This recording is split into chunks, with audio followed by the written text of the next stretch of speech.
আমাদের সংবিধান বলছে যে প্রত্যেকের আত্মরক্ষার অধিকার আছে। রামকৃষ্ণদেবের গল্প পড়লেও শুনবেন যে ছবল দিও না, কিন্তু ফোঁস করতে তো মানা নেই। তো মারতে এলে তো তাকে তো মারতেই হবে, আপনি বাঁচবেন কি করে? না হলে আপনাকে যদি কেউ বন্দুক ধরে, আপনিও নিশ্চয়ই গোলাপ ফুল তো কমসে কম দেবেন না। বাঁচার জন্য যা করার তাই করবেন। আমার কর্মীদেরকে তো বাঁচতে হবে, 200 জন খুন হয়ে গেছে, আর কতজনের জীবন আমরা করবো, নষ্ট করবো?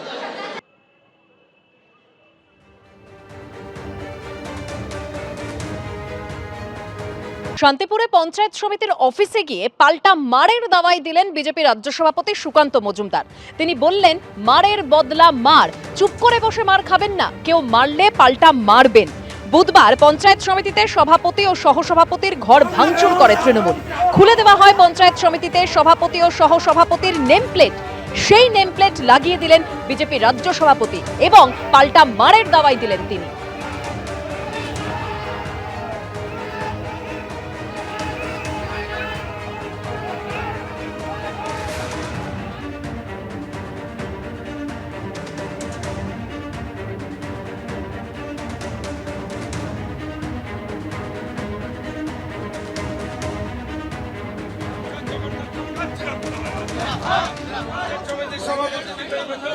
আস্তে আস্তে সবাই ঢুকো না, সবাই ঢুকো না, সবাই ঢুকো না, সবাই ঢুকো না।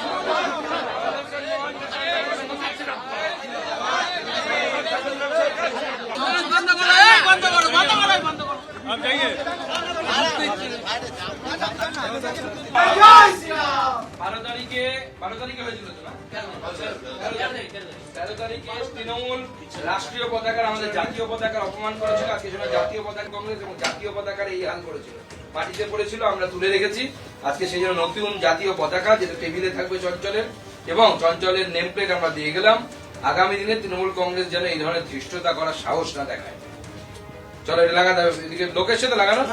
জগন্নাথ সরকার জিন্দাবাদ, সাংসদ জগন্নাথ সরকার জিন্দাবাদ।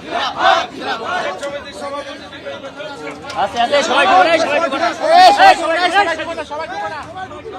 আমার পঞ্চায়েত সমিতি সভাপতি সহসভাপতি নেম প্লেট খুলে নামিয়ে দিয়েছে, তাই তো? সেদিন হয়েছিল তো, ভেঙে দিয়েছে তো। এর উল্টো দৃশ্য আমরা দেখতে চাই। পরিষ্কার বলে দিচ্ছি, এখন সময় এসে গেছে 26-এর লড়াইয়ে। তৃণমূল যদি ঢিল মারে, তৃণমূলকে পাটকেল মারার ব্যবস্থা করুন, বাকিটা আমরা দেখব।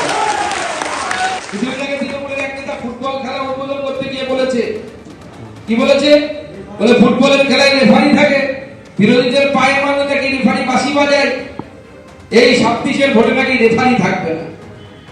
আমি বলেছিলাম মিডিয়াকে, এই মঞ্চ থেকে আবার বলছি, বাবা কত ফুটবল খেলার ইচ্ছে আছে চলে এসো। যদি দম থাকে, বাপের বেটা যদি হও, পুলিশকে মাঝখান থেকে সরিয়ে দাও। বিজেপি তোমার পা ভেঙে কিভাবে টুকরো করতে হয় বিজেপি রামকৃষ্ণদেব পর্যন্ত বলে গেছে, ফোঁস করতে তো অসুবিধা নেই, পূর্বপুরুষরা সব বলে গেছে। তৃণমূলে দিলে কি কি ট্রিটমেন্ট হবে সব বলে দেওয়া আছে, সেই মতো ট্রিটমেন্ট করুন আর ভালো ডাক্তার হবে। যে রোগী যে ওষুধে ভালো হবে তাকে সেই ওষুধ দিলে আপনি ভালো ডাক্তার। তো তৃণমূলের রোগ হচ্ছে ভাইরাস। তৃণমূল মানে হচ্ছে একটা ভাইরাস। এই ভাইরাসের জন্য যে অ্যান্টিডোট, যে ওষুধ দেওয়া দরকার আপনি দিন। ভারতীয় জনতা পার্টি আপনার সাথে আছে, ভারতীয় জনতা পার্টি।